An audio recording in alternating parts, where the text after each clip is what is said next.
ఏపీలో జరుగుతున్న టీడీపీ ప్రభుత్వం అరాచక పాలన, వైఎస్ఆర్ పార్టీ నాయకులు కార్యకర్తలపై దాడులకు నిరసనగా మాజీ ఎమ్మెల్యే కాటసాని రామిరెడ్డి గలం విప్పారు. టీడీపీ కూటమి పార్టీ ప్రజలకు ఎన్నికల్లో ఇచ్చిన ప్రతి హామీని అమలు అయ్యేంత వరకు ప్రజల పక్షాన పోరాటం చేస్తామని మాజీ ఎమ్మెల్యే కాటసాని రామిరెడ్డి పేర్కొన్నారు. బనగానపల్లె పట్టణంలోని మాజీ శాసనసభ్యులు కాటసాని రామిరెడ్డి స్వగృహం నందు పాత్రికేయుల సమావేశాన్ని బనగానపల్లె మాజీ శాసనసభ్యులు కాటసాని రామిరెడ్డి నిర్వహించారు. ఈ సందర్భంగా బనగానపల్లె మాజీ ఎమ్మెల్యే కాటసాని రామిరెడ్డి మాట్లాడుతూ రాష్ట్రంలో పాశవిక అరాచక పాలన తెలుగుదేశం పార్టీ సాగిస్తుందన్నారు.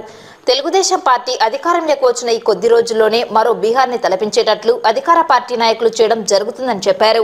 రాష్ట్రంలోని వినుకొండలో జరిగిన విధ్వంసకర అతి కిరాతక హత్యను మరియు రాష్ట్రంలో వైఎస్ఆర్ పార్టీ నాయకుల కార్యకర్తల మీద దాడులకు నిరసనగా దేశవ్యాప్తంగా తెలిసేటట్లు ఢిల్లీలోని జంతర్ మంతర్ వద్ద వైఎస్ఆర్ పార్టీ అధినేత మాజీ ముఖ్యమంత్రి వర్యులు వైఎస్ జగన్మోహన్ రెడ్డి నిరసన చేపట్టడం జరిగిందని చెప్పారు.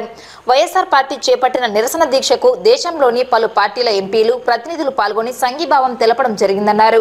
ఆంధ్ర రాష్ట్రంలోని ప్రజలకు సూపర్ 6 పథకాలను, అమలు కాని హామీలను ప్రజల్లోకి తీసుకువెళ్లి అధికారంలోకి వచ్చిన తర్వాత సాక్షాత్తు అసెంబ్లీలోని రాష్ట్ర ముఖ్యమంత్రి వర్యులు చంద్రబాబు నాయుడు సంక్షేమ పథకాల అమలుపై తన సహజ వైఖరిని వ్యక్తం చేయడమే కాకుండా హామీల అమలు కష్టమంటూ ప్రజల్లోకి తీసుకువెళ్లవలసిన బాధ్యత మీపై ఉందంటూ అసెంబ్లీలో చెప్పడం జరిగిందని తెలిపారు.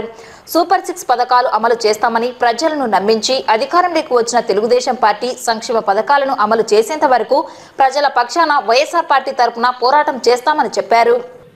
ముఖ్యంగా పెట్టుబడి సాయం, ఎందుకంటే రైతులు ఈరోజు ప్రతి ఒక్కరు కూడా విత్తనాలు వేసుకుంటా ఉన్నారు. వర్షాలు పడ్డాయి. ఈరోజు చాలామంది రైతులకు ఫర్టిలైజర్ కానీ చాలా అవసరాలు ఉన్నాయి. మరి ఈరోజు వాళ్లకు మీరు ఇస్తామన్న 20,000 రూపాయలు ఈరోజు వరకు కూడా ఇవ్వకుండా మోసం చేయడం జరుగుతూ ఉంది. అదేవిధంగా ఈరోజు ఈ యొక్క స్కూళ్ళన్నీ కూడా ఈరోజు రాష్ట్రంలో వేలాది స్కూళ్ళు, ప్రైవేటు స్కూళ్ళు కానీ ప్రభుత్వ స్కూళ్ళు కానీ అన్నీ కూడా ఓపెన్ చేయడం జరిగింది. కాబట్టి ఈరోజు ఆ యొక్క విద్యార్థుల యొక్క తల్లిదండ్రులు అందరూ కూడా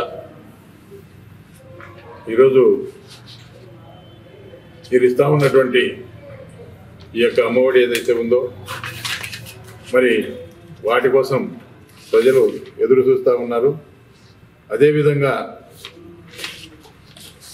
ఈరోజు వరకు కూడా ఆ యొక్క ఇస్తా ఉన్నటువంటి తల్లికి వందనం అనే పథకము ఈరోజు వరకు కూడా ఇవ్వలేని పరిస్థితి ఉంది. అదేవిధంగా ఇంకా మిగతా పథకాలు ఉన్నాయి. కనీసం ఈరోజు ప్రజలకు ఇప్పుడు ఇటు స్కూల్ విద్యార్థులకు కానీ అటు రైతులకు కానీ కనీసం వాటినైనా కూడా మీరు ఇచ్చిన హామీలు నెరవేరుస్తారని చెప్పి ఇన్ని రోజులు ఎదురు చూసినాం. కానీ నిన్న అసెంబ్లీలో మన మంత్రి గారు నారా లోకేష్ గారు చెప్పడం జరిగింది. రూట్ మ్యాప్ తయారు చేస్తూ ఉన్నాం, మరి ఇంకా సంవత్సరం కూడా పట్టవచ్చు అని చెప్పి మీరు అబద్ధపు హామీలన్నీ కూడా మరి గతంలో ఇచ్చి అధికారంలోకి వచ్చిన తర్వాత ఈరోజు ఇంకా రోడ్ మ్యాప్ తయారు చేస్తూ ఉన్నామని చెప్పి చెప్తా ఉన్నారు.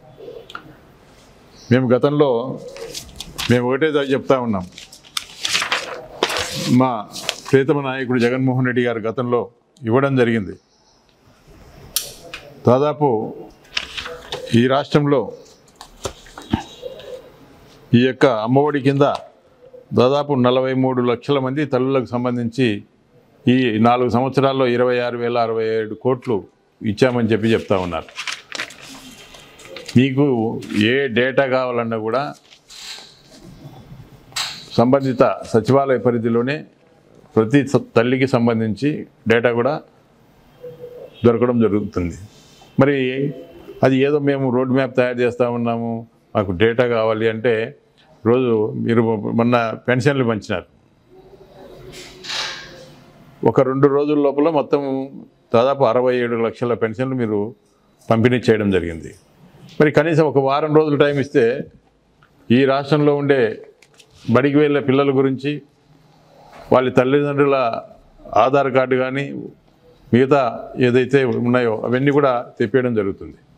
అవన్నీ ఎదురు కాకుండా ఏదో విధంగా ఇచ్చిన హామీలను మోసం చేయాలా, ప్రజలకు ఏ కూడా చెందకుండా చేయాలనే ఉద్దేశంతోనే ఈరోజు సాక్షాత్తు అసెంబ్లీలోనే ఈరోజు ఇవ్వలేమని చెప్పే పరిస్థితి వస్తూ ఉంది.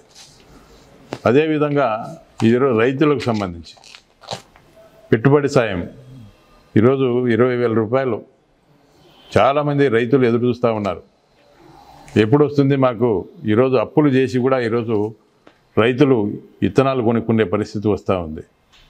ఈరోజు ఎరువులు కొనాలంటే కూడా చాలా ఇబ్బంది పడి అప్పులు తీసుకొని వచ్చి కూడా ఈరోజు రైతులు ఈరోజు విత్తనాలు కొని విత్తనం వేసుకునే పరిస్థితి వస్తూ ఉంది. కాబట్టి మీరు ఇప్పటికైనా కూడా, ఎందుకంటే ఈ యొక్క పథకాల గురించి ప్రజలను మరి దారి మళ్లించేదానికి ఎవరు కూడా మిమ్మల్ని